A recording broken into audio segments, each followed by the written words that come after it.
मुंबई से पुणे नई bullet train का प्रस्ताव भी इस बजट में पारित हुआ है।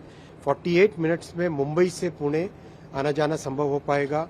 बुलेट ट्रेन का आप जानते हैं कि काम कितना तेजी से चल रहा है। मुंबई से अहमदाबाद की कॉरिडोर की पहली जो सेक्शन है वो अगले साल इनॉग्रेट होगा।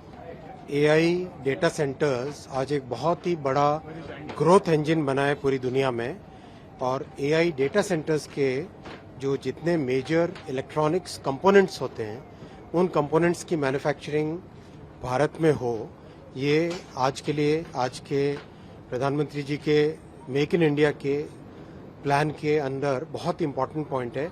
जेबिल यहाँ पर पुणे में डेटा सेंटर के कंपोनेंट्स की मैन्युफैक्चरिंग करेंगे। प्लांट बहुत ही मॉडर्न एडवांस्ड एक हाई टेक प्लांट है और बहुत अच्छी इसकी कैपेसिटी है। भारत की रिक्वायरमेंट प्लस दुनिया भर में एक्सपोर्ट करने की क्षमता इस प्लांट में है। आज इस प्लांट का इनॉग्रेशन हुआ। माननीय मुख्यमंत्री श्री देवेंद्र फडणवीस जी थे, और जिस तरह से माननीय प्रधानमंत्री श्री नरेंद्र मोदी जी ने इलेक्ट्रॉनिक्स मैन्युफैक्चरिंग को एक बड़ा सेक्टर बनाया है, आज इलेक्ट्रॉनिक्स मैन्युफैक्चरिंग भारत से एक्सपोर्टेड गुड्स में थर्ड लार्जेस्ट कैटेगरी बन के स्थापित हुआ है। आने वाले समय में electronics components, electronics finished goods और एक पूरा कंप्लीट इकोसिस्टम जो तैयार हो रहा है उससे बहुत फायदा होगा। साथ ही साथ इस पूरे इलेक्ट्रॉनिक्स इंडस्ट्री में करीब 12 लाख लोगों को रोजगार मिल रहा है। वो भी एक बहुत अच्छी ग्रोथ है रोजगार में। इलेक्ट्रॉनिक्स मैन्युफैक्चरिंग के कारण अभी भी कई जो यहाँ पे काम कर रहे हैं उनसे बात करने का मौका मिला। बहुत रैपिडली हमारे नौजवान टैलेंट पिकअप करके आगे बढ़ रहे हैं। इन कंपनी के जरिए सर भारत और अमेरिका के रिश्ते भी काफी अच्छे हो रहे हैं, लगातार बढ़ रहे हैं। ट्रेड के जाते बात करें, सारी दुनिया एक ट्रस्टेड वैल्यू चेन, ट्रस्टेड को क्रिएटर, ट्रस्टेड को डेवलपर ढूंढती है, तो उसमें भारत का बहुत अच्छा स्थान है। भारत की जो विदेश नीति माननीय प्रधानमंत्री जी ने अपनाई है, उस विदेश नीति के कारण भारत एक स्थापित हो गया है एक ट्रस्टेड पार्टनर की तरह। इसीलिए सारी दुनिया में, विशेषकर इलेक्ट्रॉनिक्स के सेक्टर में, दुनिया भर में भारत को ही एक प्रिफर्ड डेस्टिनेशन माना जा रहा है। पुणे शहर की रेलवे की कैपेसिटी को डबल करने का अभियान हाथ में लिया है। बहुत सारे काम अभी तक कंप्लीट हुए हैं।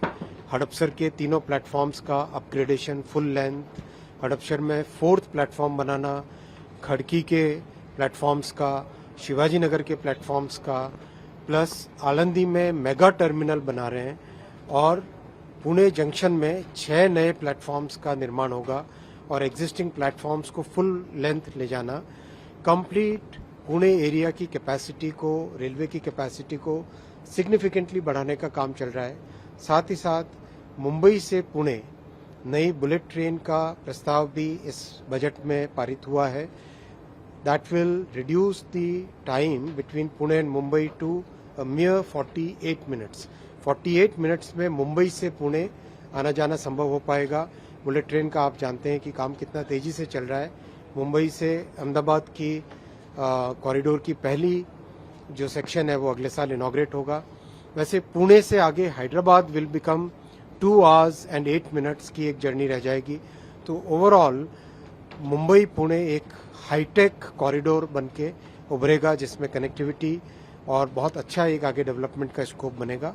साथ ही साथ आज श्री देवेंद्र फडणवीस जी ने, माननीय मुख्यमंत्री जी ने एक बहुत अच्छा प्रस्ताव दिया है कि महाराष्ट्र के जो हिंटरलैंड है, जो मराठवाड़ा और विदर्भा के क्षेत्र हैं, उनको कैसे हम पोर्ट से जोड़ें, उसका इन्होंने बहुत अच्छा एक आइडिया दिया है।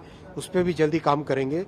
समृद्धि महामार्ग के साथ जो राइट ऑफ वे अवेलेबल है, उस राइट ऑफ वे को यूज करके डेडिकेटेड फ्रेट कॉरिडोर बनाएं तो जालना, वर्धा, इन सब को कनेक्टिविटी मुंबई के और मुंबई एरिया के जो 2 बड़े पोर्ट है, एक तो JNPT ऑलरेडी बहुत बड़ा पोर्ट है, साथ ही साथ जो वाडवन पोर्ट नया बन रहा है जो विश्व के टॉप 10 पोर्ट्स में एक शामिल होगा, उन दोनों पोर्ट्स के साथ कनेक्टिविटी इसकी हो सकती है। उस प्रस्ताव पे भी आगे काम करेंगे।